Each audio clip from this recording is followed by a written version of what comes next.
a des frères qui prennent du poids. Peu de frères qui gagnent, trop de frères qui perdent. Dans mon équipage, pas de mecs qui pèsent. Technique tout le temps, nous quand on joue c'est le nous quand on joue c'est le nous. Peu de frères qui gagnent, trop de frères qui perdent. Dans mon équipage, pas de mecs qui pèsent. Technique tout le temps, nous quand on joue c'est le nous quand on joue c'est le nous. Peu de frères qui gagnent, trop de frères qui perdent. Dans mon équipage, pas de mecs qui pèsent. Technique tout le temps, nous quand on joue c'est le nous quand on joue c'est le nous. Peu de frères qui gagnent, trop de frères qui perdent. Dans mon équipage, pas de mecs qui pèsent. Technique tout le temps, joue c'est le nous quand on joue c'est le nous quand. Ça parle sérieux comme mes ça parle sérieux comme mes gens se captent.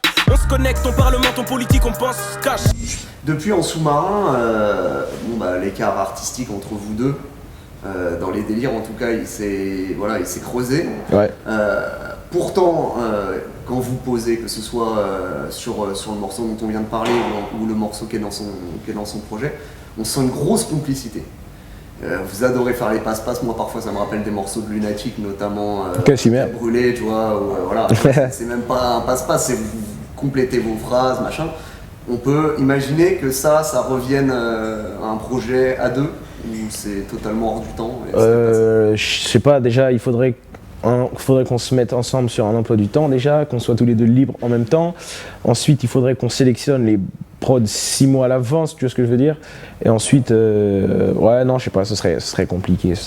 Puis moi, j'aurais l'impression que si on faisait un projet, les gens ils écouteraient parce que Nekfeu il est dessus. Et ça, ce serait mon cauchemar. Peut-être que lui, il aurait l'autre impression, vu que lui, il te considère comme le meilleur rappeur français.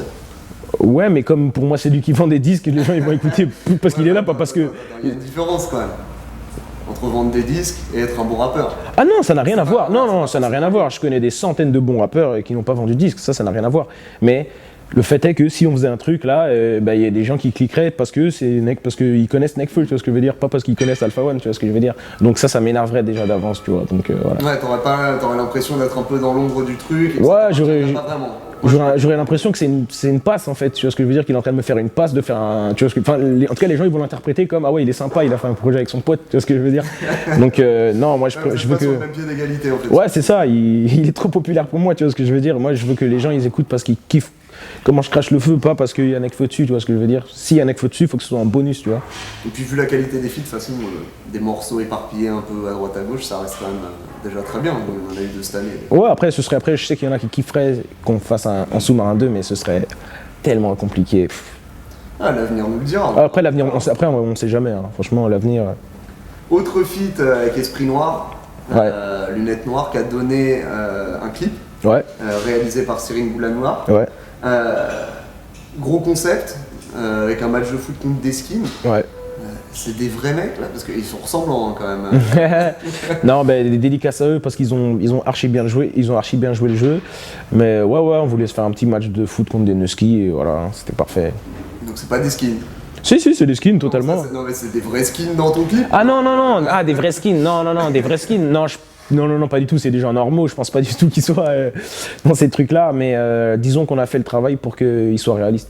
Alors pourquoi ce concept? Pourquoi un duel entre la mixité et des skins sur un terrain de foot? C'est mieux que ce soit là-dessus qu'ailleurs d'ailleurs, mais... Bah, je voulais faire un clip avec du foot, et les skins c'est les ennemis de tout le monde, donc voilà. Ça marche, c'est les méchants pour tout le monde. Tu vas dans n'importe quel pays, le skin c'est le méchant. Donc qui que tu sois, tu comprends direct le concept du clip. Donc voilà.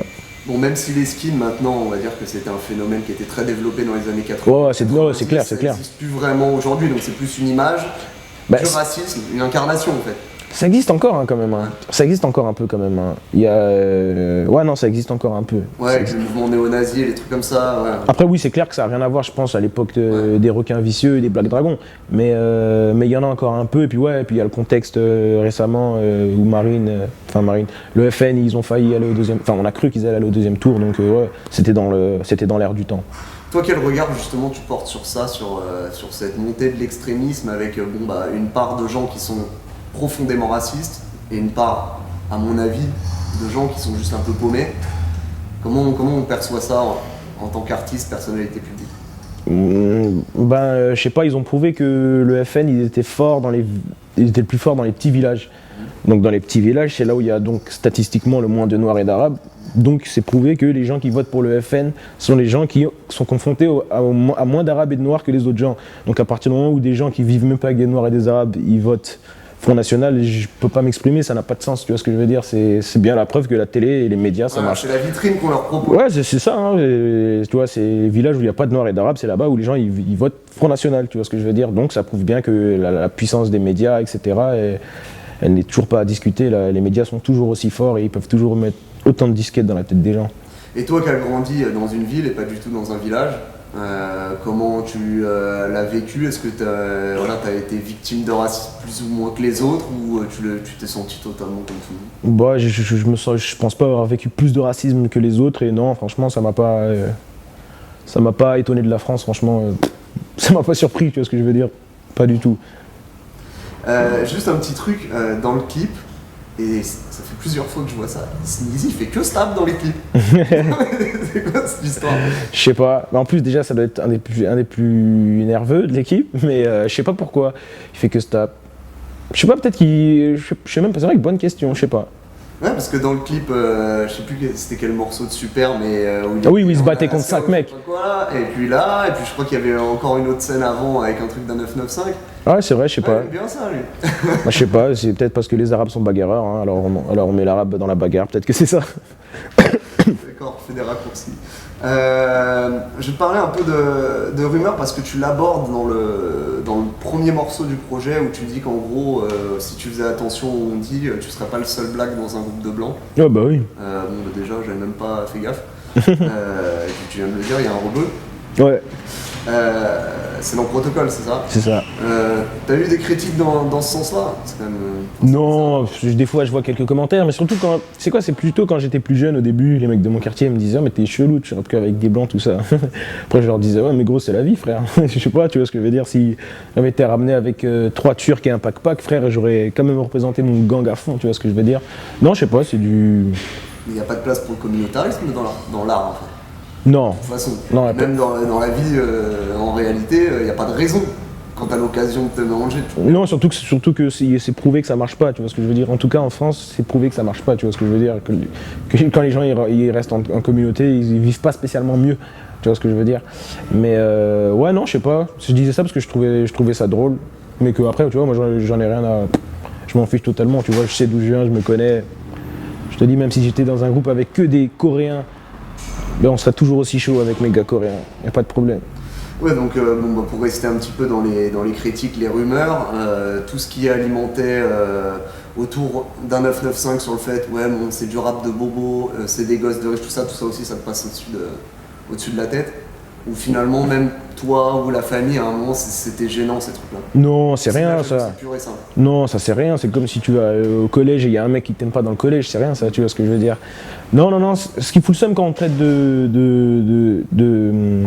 on va dire bourgeois, c'est que quand t'es pas riche et qu'on te traite de bourgeois, t'as envie de dire, mais les gars, j'aurais kiffé être un bourgeois, tu vois ce que je veux dire. On serait là, je me serais enjaillé. Je serais même pas là en train de faire du rap, mon frère. Je serais dans d'autres choses, tu vois ce que je veux dire. Donc non, ça me touche même pas. Mais d'où ça sort ça en fait? C'est quoi? C'est simplement de la jalousie? C'est le faciès? Ou c'est les sonorités? Le fait que vous rappiez comme à l'ancienne et que c'était très propre? On est en France, hein, c'est très raciste, ouais. Hein, des blancs qui rappent avec un noir qui rappe avec des blancs, et voilà. La conclusion est vite faite. Hein. On est en France, les gens ils réfléchissent pas 5 minutes, hein, ils réfléchissent 30 secondes et puis c'est bon. Parmi les trucs aussi qui ont un petit peu agité, notamment l'entourage, il y a eu la séparation avec Gizmo, où en gros lui il avait fait un morceau où il attaquait un peu tout le monde. Nekfeu a été à peu près le seul à répondre. Toi, pareil, ça t'est passé au-dessus de la tête, les clashs, c'est pas ton truc, il n'y a pas de réponse à donner. La guerre du rap, ça n'existe pas. Ce qui existe, c'est quand tu vois un mec dans la rue, vous avez des problèmes, vous vous réglez, vous prenez des bâtons, vous vous battez, mais le reste, moi je pratique pas la guerre du rap, ça n'existe pas. C'est réglé le conflit? Réglé, non, je sais pas. Tu vois, avant que tu me poses cette question, la dernière fois que j'y avais pensé, c'était... tu vois ce que je veux dire, c'était il y a 150 ans, tu vois ce que je veux dire, j'oublie ces choses-là, tu vois ce que je veux dire. Alors je vais te parler du monde du rap de manière un peu plus générale. T'as une réputation de Wikipédialf, ouais. Comme quoi tu connais tout. Ça veut dire qu'aujourd'hui, t'es capable d'écouter ce qui se fait et d'apprécier. Ouais. La tournure qui est en train de prendre le rap, que ce soit la trappe, les sons plus festifs. Ouais, moi je kiffe tout. Moi je te dis, moi je kiffe tout. À partir du moment où les gens ils font un truc que moi je fais pas ou que je sais pas faire, ben, je dirais que je kiffe. Je suis plus amené à kiffer parce que je sais pas le faire plutôt que vice versa, tu vois. Donc, Parce que quand même, tu dis dans leurs clips, ils chantent, ils dansent, mais ils rappent plus. ouais. Il y a quand même des trucs où tu te dis merde, là on est en train de s'échapper de ce qu'est le rap et ce que je défends moi comme valeur. Non, de toute façon, le rap, déjà, les valeurs du rap, elles ont échappé. Ça fait avant même les années 90, les valeurs du rap, elles étaient déjà perdues. Donc, ça me choque pas ou ça me touche pas. Non, c'est juste que je constate qu'il y a plus de trucs où il y a de chants, où il y a de la danse, mais que les gens ils se prennent moins la tête sur les rap. Après, c'est juste que moi, mon truc, c'est les rap, mais après, il y a des gens, je kiffe et leur truc, c'est la danse à fond, tu vois ce que je veux dire. Mais c'est juste l'excès. Dès qu'il y a trop de quelque chose, ça casse la tête, tu vois. Quand il y a des modes, en fait. Ouais, c'est ça. Finalement. C'est ça, il y a des modes. Après, tu vois, même au States, il y avait des modes et les gens, avant de danser le dab, ils dansaient le walk it out, ils dansaient le snap, tu vois ce que je veux dire. La danse, elle a toujours existé, mais on va dire que maintenant, les gens, ils retiennent que ça. Et que comme le rap français est devenu plus américain qu'avant, des fois, même le rap français, des fois, j'ai l'impression qu'il est plus américain que le rap américain lui-même. Même une petite caricature. Même pas, des fois, c'est bien fait, hein, c'est archi bien fait.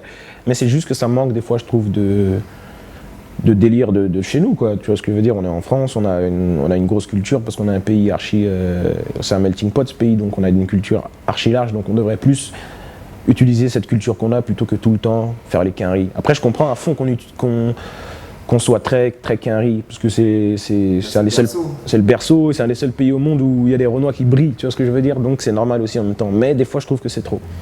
Et toi, la manière que tu as de t'éloigner justement des tendances musicales qui sont souvent éphémères, déjà, et puis de vouloir faire ton propre truc, je pense même que t'es pas dans la capacité de t'adapter à un truc qui va pas te plaire ou pas durer.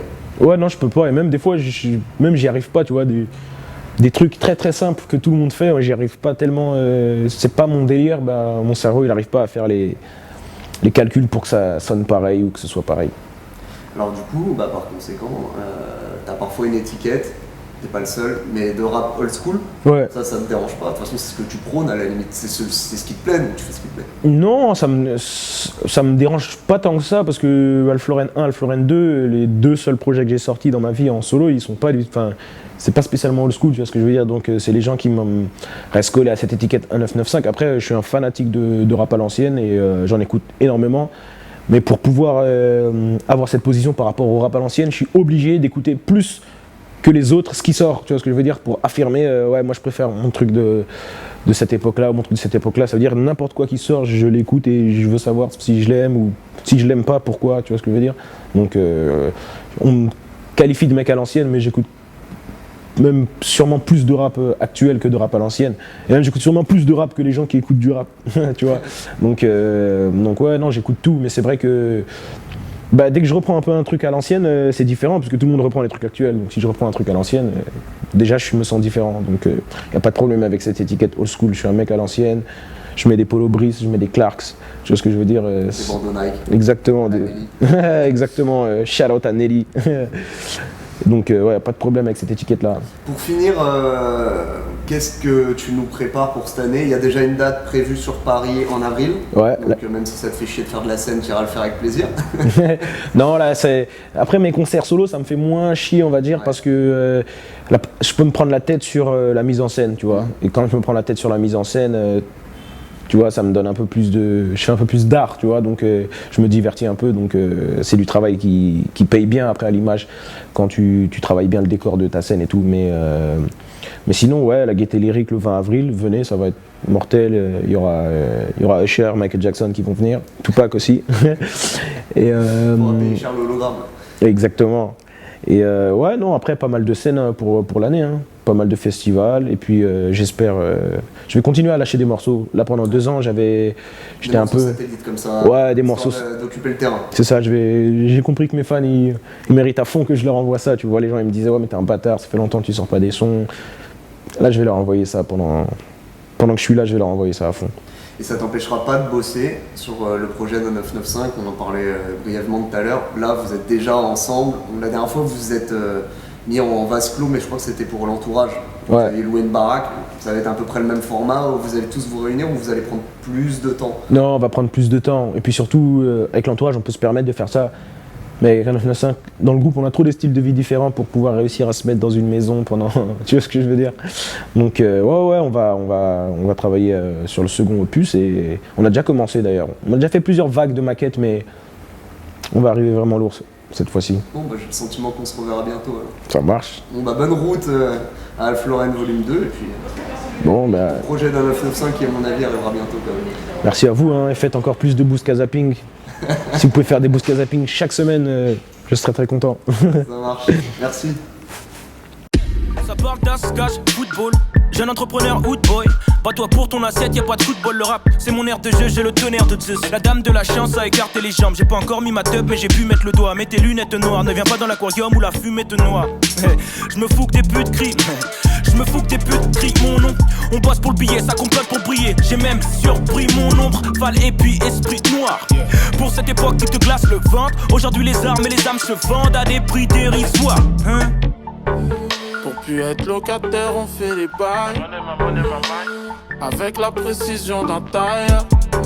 La maille dans l'esprit dans